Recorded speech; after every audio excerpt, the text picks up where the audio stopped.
This channel does not promote any violent, harmful, or illegal activities. All content provided by this channel is meant for an educational purpose only. আর এই মুহূর্তে একটা চাঞ্চল্যকর খবর আসছে আপনাদেরকে জানিয়ে রাখি, আনন্দপুরের অভিজাত আবাসনে মহিলার রহস্য মৃত্যু। এক অভিজাত আবাসনে 20 তলা থেকে পড়ে মহিলার মৃত্যু হয়েছে বলে খবর পাওয়া যাচ্ছে। আমাদের প্রতিনিধি সৌভিক রয়েছে একেবারে সেই অভিজাত আবাসনের সামনে থেকে।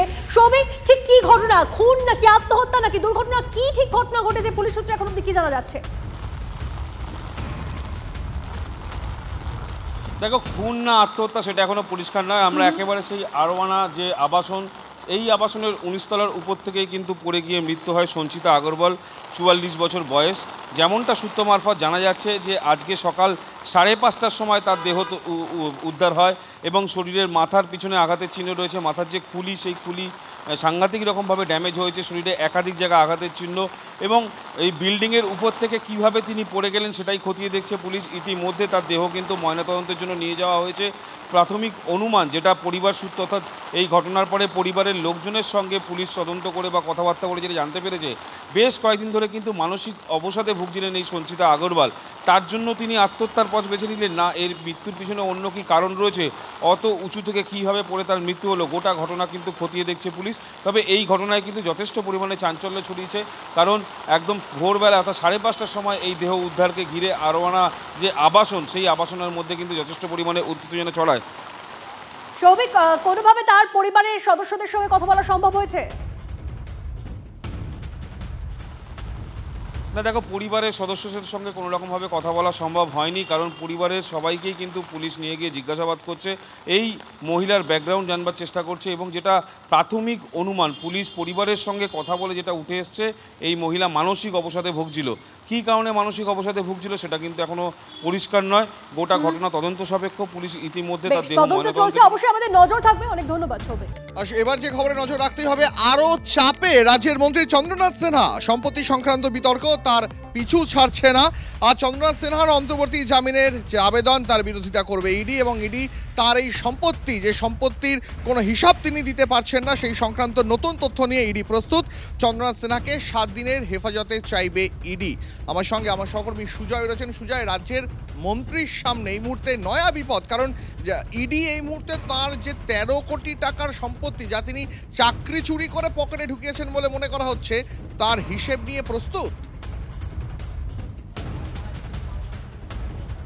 দেখো, বলা চলে আজও চন্দ্রনাথ সিনহার ভাগ্য নির্ধারণ হলো না, অর্থাৎ তার জামিনের যে আদেশ রয়েছে সেটাই বহাল থাকবে নাকি ইডি তাকে নিজেদের হেফাজতে পাবে, সেই ভাগ্য নির্ধারণ আজও হলো না। ইডি আজকে প্রস্তুত হয়ে এসেছিল চন্দ্রনাথ সিনহার জামিনের যে আদেশ রয়েছে বিশেষ ইডি আদালতের, সেটা খারিজ করে 7 দিনের জন্য তারা নিজেদের হেফাজতে চাইবে, এবং ইতিমধ্যেই তারা তার যে আদালতের যে জামিনের আদেশ সেটাকে আপত্তি জানিয়ে তারা নথি জমা দিয়েছিল আদালতে, এবং যেটা সূত্র মারফত জানা যাচ্ছে যে সেখানে তার জমি সংক্রান্ত একাধিক নথির বিস্তারিত তথ্যের ব্যাখ্যা ছিল। কিন্তু শুনানির শুরুতে চন্দ্রনাথ সিনহার পক্ষের যারা আইনজীবী ছিলেন তারা জানান যে তারা এখনই এই শুনানি, অর্থাৎ ইডি যে রিপ্লাই দিয়েছে তার শুনানি করতে প্রস্তুত নয়, তাদের সময় চাই। এবং সময় চেয়ে কতদিন পর্যন্ত? তারা আগামী শনিবার পর্যন্ত সময় চেয়েছে, এবং আদালত নির্দেশ দিয়েছে যে আগামী শনিবার চন্দ্রনাথ সিনহার এই যে জামিনের ভাগ্য, সেই ভাগ্যটা নিয়ে পরবর্তী সিদ্ধান্ত হবে, অর্থাৎ আগামী শনিবার বেলা 11টায় এই মামলার শুনানি রয়েছে, এবং ততদিন পর্যন্ত তার আদালতের, অর্থাৎ বিশেষ ইডি আদালতের যে জামিনের আদেশ, সেই আদেশটাই বহাল থাকছে।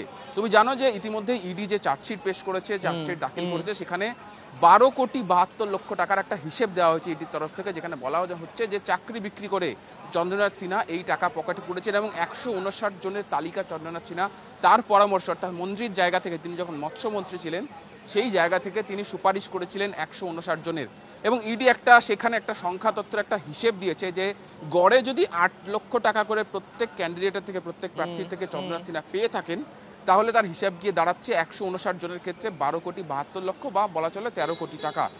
পোক্ত কোনো ক্লু কিন্তু ইডি আদালতে এখনো পর্যন্ত জমা দেয়নি যে এই 13 কোটির হিসেবটা তারা কোথা থেকে দিচ্ছে, কিন্তু তারা একটা হিসেব করে জমা দিয়েছে, যেই জায়গাটাতেই আপত্তি তুলেছে চন্দ্রনাথ সিনহার আইনজীবীরা, এবং তাদের বক্তব্য যে চন্দ্রনাথ সিনহার পরিবার, বনেদি পরিবার, তাদের চাষাবাদ রয়েছে এবং অন্যান্য ব্যবসা রয়েছে, সেই ব্যবসার টাকাই তার অ্যাকাউন্টে এবং অন্যান্য জায়গায় বা তার সেই টাকাতে সম্পত্তি।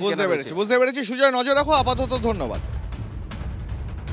আশা রাখি নেক্সট দিনে সুবিচার পাবো। কিন্তু আজকে নতুন তথ্য প্রমাণ দেওয়ার কথা বলছে সে দিয়েছে, তার দেখা যাবে। আমাদের তো উত্তর দিতে হবে, উত্তর সঠিক সময় উত্তর দেবো। আপনার যে 12 কোটি টাকার সম্পত্তি সেটা হিসাব বহির্ভূত বলে জানাচ্ছে ইডি, সেটা প্রমাণ হয়ে পড়ে। প্রথম কথা হচ্ছে চাকরি বেচেছেন, দ্বিতীয় কথা হচ্ছে কালেকশন করেছেন, তৃতীয় কথা হচ্ছে নিজের এবং স্ত্রীর নামে অবৈধ সম্পত্তি করেছেন। এদের প্রত্যেকের তো আয়ের থেকে বেশি সম্পত্তি। এই রাজ্যের মুখ্যমন্ত্রী নিজে দুর্নীতিগ্রস্ত এবং তার যে পুরো র্যাকেট, তার পরিবারের লোক থেকে শুরু করে সকলেই আয়ের থেকে বেশি সম্পত্তি।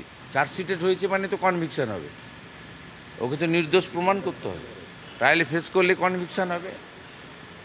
অনুব্রত মণ্ডল 2 বছর জেল খেটেছে, আরও 4 বছর খাটতে হবে। ওই ধারাতে তো 6 বছরের জেল আছে।